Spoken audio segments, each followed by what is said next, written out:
Episode 639 तरुण की हालत। Dean Farhan master के लिए चाय एक कप में डालते हैं और उन्हें दे देते हैं। मिस्टर जो यानी अकाला बताते हुए कहते हैं, जब टाइटन जाइंट गोरिल्ला ने हम पर हमला किया तो मैंने सोचा नहीं था कि हम यहां दोबारा वापस आ पाएंगे, पर शुक्र है कि उसने ज्यादा कुछ नहीं किया। मजा है। डीन अकाला से कहते हैं, शुक्र है कि तुम सब सही सलामत यहां आ गए, पर अब उस गोरिल्ला को छोड़ो। मास्टर ड्रैगन बुल पायथन से तुम्हारा क्या मतलब था? मास्टर बताते हुए कहते हैं, यह ड्रैगन बुल पायथन और भी ज्यादा ताकतवर सोल बीस्ट है, टाइटन जाइंट गोरिल्ला से भी कई गुना ज्यादा ताकतवर। यह सुनकर डीन और अकाला दोनों चौंक जाते हैं। अकाला चौंक कर कहते हैं, क्या कहा? टाइटन जाइंट गोरिल्ला से भी ज्यादा ताकतवर? मास्टर जवाब देकर बताते हैं, अगर टाइटन जाइंट गोरिल्ला शाइन जंगल का राजा है तो ड्रैगन बुल पायथन उस जंगल का सम्राट है। मास्टर की बात सुनकर अकाला और डीन दोनों काफी ज्यादा हैरान थे, क्योंकि आज तक उन्होंने टाइटन जाइंट गोरिल्ला से ज्यादा ताकतवर बीस्ट के बारे में नहीं सुना था। मास्टर आगे बताते हैं, मैंने इस बीस्ट के बारे में एक ग्रैंड सोल मास्टर से सुना था। वो मास्टर जंगल के अंदरूनी हिस्से तक पहुंच गया था। उसने बताया कि वहां पर एक बहुत बड़ा तालाब था, जैसे किसी परियों की दुनिया का कोई तालाब हो। वहां तालाब था? अकाला पूछते हैं। मास्टर जवाब देते हैं, हां, वहां तालाब था और काफी ज्यादा बड़ा। शाइन जंगल का अंदरूनी हिस्सा कोई जंगल नहीं है, बल्कि एक तालाब है जो काफी बड़ा है और जंगल के अंदर है। मास्टर आगे बताते हैं, वो ग्रैंड सोल मास्टर अपनी एबिलिटी की वजह से पूरी तरह से कॉन्फिडेंट था और इसलिए वो जंगल के अंदर तक जाना चाहता था, ताकि वो जंगल के राजा टाइटन जाइंट गोरिल्ला को ढूंढकर उससे मुकाबला कर सके। आखिरकार उसने टाइटन जाइंट गोरिल्ला को ढूंढ ही लिया, पर वो उससे मुकाबला नहीं कर सका। ये जरूर उस ड्रैगन बुल पायथन की वजह से हुआ होगा? अकाला पूछते हुए कहते हैं। मास्टर जवाब देकर बताते हैं, हां, बिल्कुल सही समझा। जब वो ग्रैंड सोल मास्टर जंगल के अंदर पहुंचा तो उसने देखा कि टाइटन जाइंट गोरिल्ला तालाब से पानी पी रहा था। वो ग्रैंड सोल मास्टर तभी उस टाइटन जाइंट गोरिल्ला से मुकाबला करने के लिए तैयार हो गया। वो जैसे ही मुकाबला करने के लिए तैयार हुआ, तभी तालाब में हलचल होने लगी। उसी पल उस तालाब के अंदर से एक बहुत बड़ा ड्रैगन बुल पायथन निकलकर बाहर आया।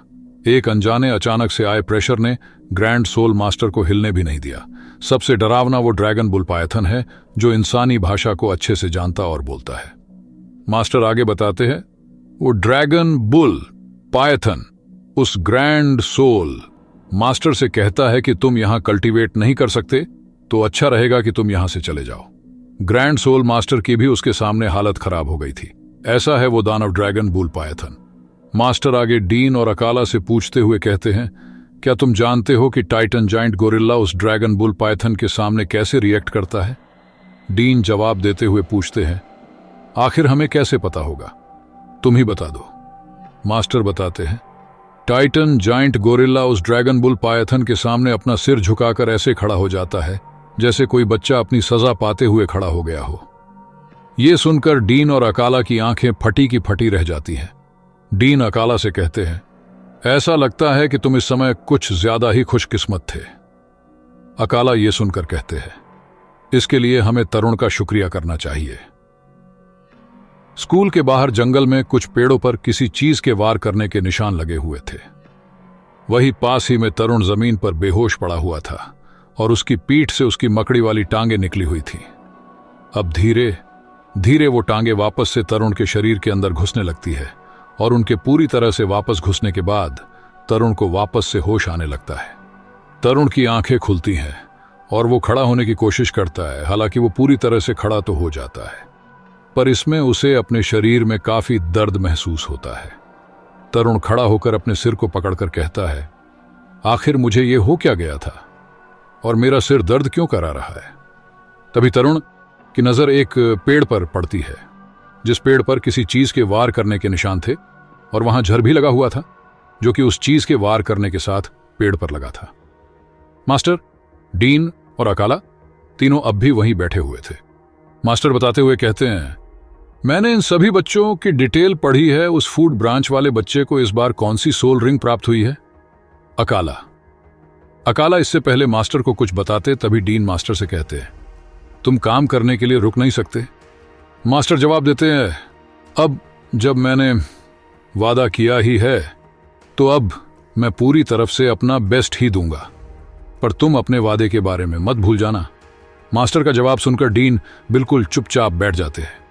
मास्टर अब आगे अकाला से कहते हैं, अकाला तुम बताओ। अकाला खुश होकर बताते हैं, इस समय हम बहुत खुशकिस्मत थे। ओस्कर जो कि फूड ब्रांच का सोल मास्टर है, उसे फीनिक्स पूंछ वाले सांप की सोल रिंग प्राप्त हुई है। ये सुनकर मास्टर कहते हैं, फीनिक्स पूंछ वाला सांप एक नरम नेचर वाला सांप है, पर वो बहुत शातिर और भागने में माहिर है। मेरी सोच से ये बाकी सोल रिंग्स से काफी बेहतर है।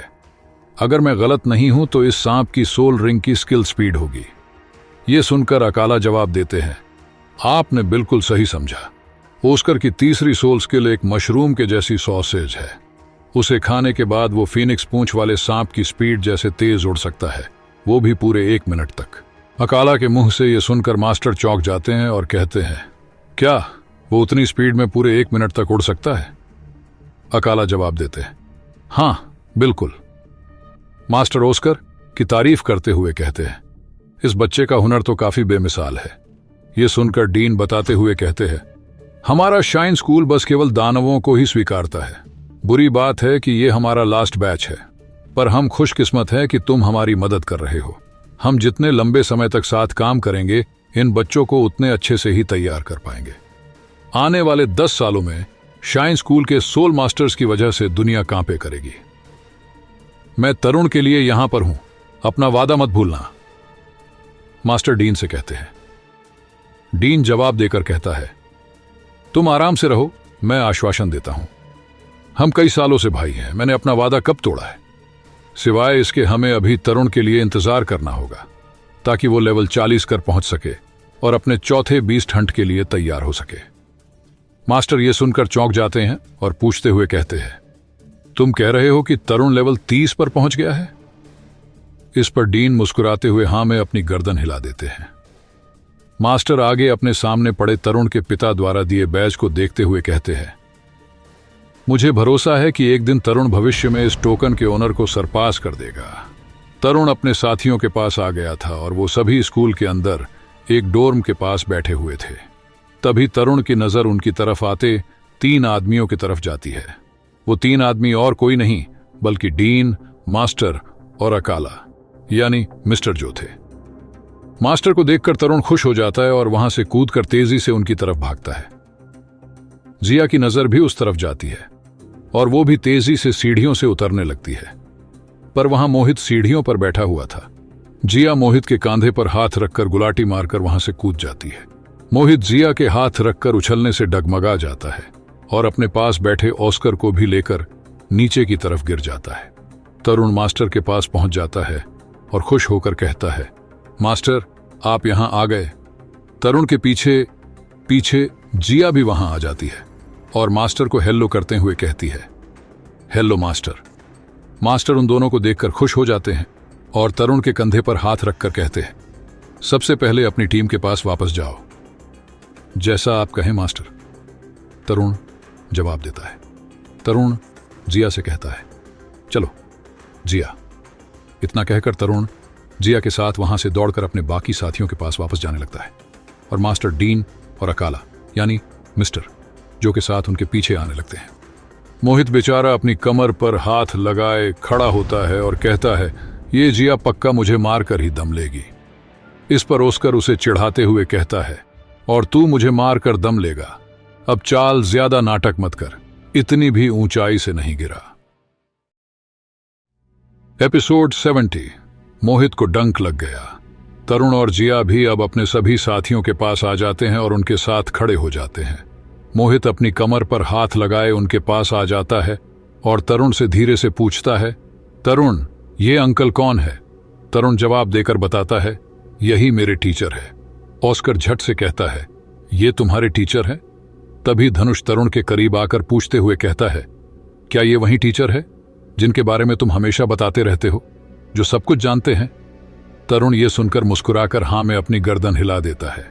तभी डीन, मास्टर और अकाला यानी मिस्टर जो भी वहां आ जाते हैं। डीन बच्चों को लाइन में आने के लिए कहते हैं, छोटे शैतानों चलो सब साथ खड़े हो जाओ। सभी बच्चे तुरंत लाइन में खड़े हो जाते हैं। डीन बच्चों को बताते हैं, बच्चों आज मैं तुम्हें अपने एक साथी से मिलना चाहता हूं, तो इनसे मिलो, ये मास्टर है। अब आगे मास्टर ही तुम्हारी कल्टीवेशन को बढ़ाने में तुम्हारी मदद करेंगे। मास्टर बच्चों के सामने आगे आते हुए कहते हैं, मैंने तुम सभी की डिटेल्स पढ़ी है, अब आगे मैं तुम्हारी कल्टीवेशन में तुम्हें गाइड करूंगा। आशा है कि तुम सभी तैयार होगे। हम कल सुबह से तुम्हारी ट्रेनिंग स्टार्ट करेंगे। मैं कल क्लास से पहले तुम्हें तुम्हारी ट्रेनिंग के बारे में बता दूंगा। डीन बच्चों से कहते हैं, अब तुम सबको पता चल ही गया होगा कि मास्टर क्यों यहां हमारे साथ है, तो आज के लिए बस इतना ही। अब तुम सब आराम कर सकते हो। डीन ने इतना कहा ही था कि तभी तरुण के शरीर में कुछ होने लगता है। तरुण दर्द से चीख कर कहता है, आह, यहां से सब दूर हो जाओ जल्दी। तभी तरुण की पीठ से मकड़ी की टांगें निकलना शुरू हो जाती है और इससे तरुण को काफी दर्द होने कहता है। वो दर्द से बुरी तरह से चिल्लाने लगता है। तरुण को तकलीफ में देखकर जिया और बाकी सब काफी ज्यादा परेशान हो जाते हैं और तरुण के लिए फिक्र करने लगते हैं। देखते ही देखते तरुण की पीठ से 3-3 मीटर लंबी मकड़ी की टांगें निकल आती हैं। ये सब देखकर अकाला, डीन और मास्टर भी काफी ज्यादा हैरान हो जाते हैं। सभी बच्चे अभी तरुण के पास ही खड़े हुए थे और तभी तरुण की पीठ से निकली मकड़ी की टांगें उन पर हमला कर देती है। तभी सब वहां से तेजी से हटकर खुद को बचा लेते हैं, पर मोहित के हाथ पर मकड़ी की टांगों की वजह से एक घाव लग जाता है और झर की वजह से मोहित बेहोश होकर वहीं जमीन पर गिर जाता है। तरुण को अपनी पीठ से निकली टांगों की वजह से काफी ज्यादा दर्द हो रहा था और वो घुटनों के बल जमीन पर बैठा दर्द से चिल्ला रहा था। मोहित के हाथ पर घाव हो गया था और झर की वजह से उसका शरीर धीरे धीरे नीला पड़ने लगता है। हाँ, दर्द के मारे तरुण की बुरी तरह से चीखें निकल रही थी। मोहित का शरीर धीरे धीरे नीला पड़ता जा रहा था और तरुण दर्द से चिल्लाए जा रहा था। तभी जिया तरुण को संभालने के लिए और ओस्कर मोहित को संभालने के लिए उनकी तरफ बढ़ते हैं। मास्टर उन्हें रोकते हुए कहते हैं, तुम दोनों वहीं रुक जाओ और इन दोनों को छूना भी नहीं। जिया और ऑस्कर दोनों मास्टर के कहते ही वहीं रुक जाते हैं। जिया मास्टर से कहती है, मास्टर, तरुण को ये क्या हो रहा है? तरुण दर्द से चिल्लाए जा रहा था और उसकी तकलीफ देखकर सभी घबरा रहे थे। डीन मास्टर से पूछते हैं, मास्टर ये क्या है?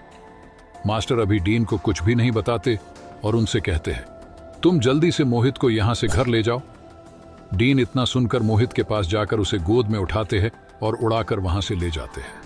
मास्टर दर्द में कराहते हुए तरुण के पास आते हैं और उसका हाथ पकड़कर पूछते हैं, तरुण, क्या तुम मुझे सुन सकते हो? अगर सुन सकते हो तो पहले अपने आप को शांत करो और एक लंबी सांस लो। कल्पना करने की कोशिश करो कि तुम्हारी सोल। मास्टर तरुण को दोबारा समझाते हुए कहते हैं, तरुण, सब ठीक हूं, दोबारा से कोशिश करो। लंबी सांस लो और इस सोल बोन को अपने शरीर के अंग की तरह इस्तेमाल करो। जैसे तुम अपने शरीर के अंगों को इस्तेमाल करते हो, इसे भी ठीक उसी तरह इस्तेमाल करो। ज्यादा जोर मत लगाओ, आराम से करो। जैसे तुम सांसें लेते हो ठीक उसी तरह। मास्टर की बातें तरुण के कानों में जा रही थी और वो ठीक वैसे ही करने की कोशिश करता है, पर क्योंकि वो ज्यादा जोर लगा रहा था इसलिए उसे काफी दर्द हो रहा था और वो मकड़ी की टांगों को वापस अंदर नहीं कर पा रहा था। मास्टर ये देखकर उसे दोबारा कहते हैं, तरुण, आराम से, ज्यादा जोर मत लगाओ, ये नेचुरल है। जैसे सांसें अंदर बाहर करते हो, इसे भी ठीक उसी तरह लो। तरुण को दर्द तो हो रहा था, पर अब वो मास्टर की बात पर ध्यान लगाता है और आराम से उन टांगों को अंदर समाने की कोशिश करता है और इस बार वो कमियां भी हो जाता है।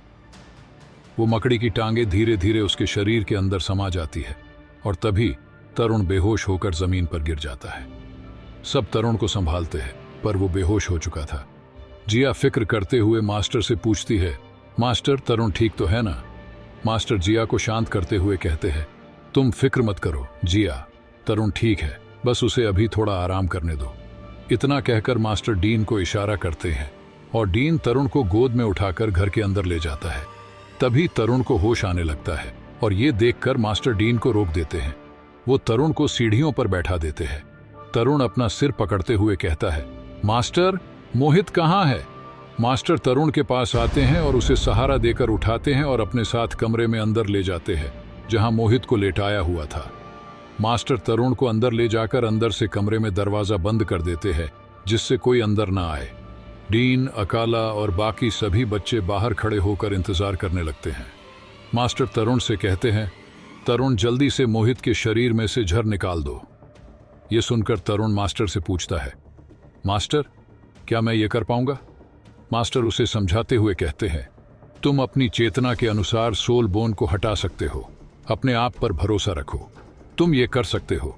अपनी सोल बोन पर काबू करो और मोहित के शरीर में से जहर को निकल दो, बिल्कुल उसी तरह से जैसे तुम सोल बोन को अपने शरीर में वापस ले रहे हो।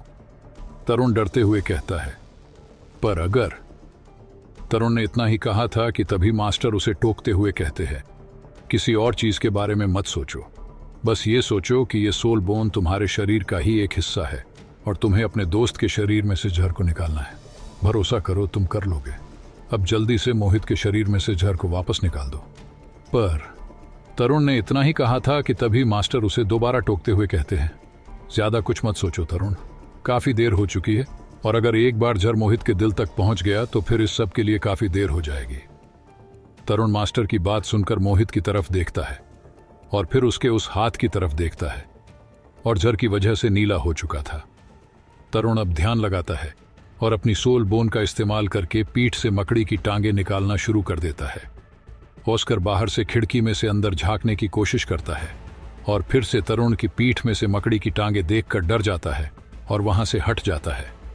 तरुण अपनी पीठ में से निकली मकड़ी की टांगों को काबू करने की कोशिश करता हूं, ठीक वैसे जैसे मास्टर ने बताया था, और वो सफल होता भी नजर आ रहा था। उसकी पीठ से निकली टांगे अब उसकी काबू में थीं और वो अपने हिसाब से उन्हें घुमा रहा था। पर अब भी तरुण को डर था और इसलिए वो धीरे से मोहित के उस हाथ के पास एक टांग को ले जाता है जिसमें डंक लगा था। अपने डर की वजह से तरुण मकड़ी की टांगों के साथ अच्छे से तालमेल नहीं बैठ पा रहा था और मोहित के हाथ के पास जाती टांग हिल रही थी। ये देखकर मास्टर उसे समझाते हुए कहते हैं, डरो मत, सोल बोन पर काबू करो और मोहित के घाव को ठीक करो। अपने दिमाग को शांत करो, ये ज्यादा हार्ड नहीं है। मास्टर की बात सुनकर इस बार तरुण अपने डर को शांत करता है और धीरे से शांत होकर अपनी मकड़ी की टांग को मोहित के घाव के अंदर धीरे से आधा इंच घुसा देता है। क्या तरुण अपनी पीठ से निकली टांगों पर काबू करके मोहित के शरीर से जहर को दिल तक पहुंचने से पहले निकाल पाएगा, या फिर अब उसका डर उससे फिर कोई बड़ी गलती करवाएगा?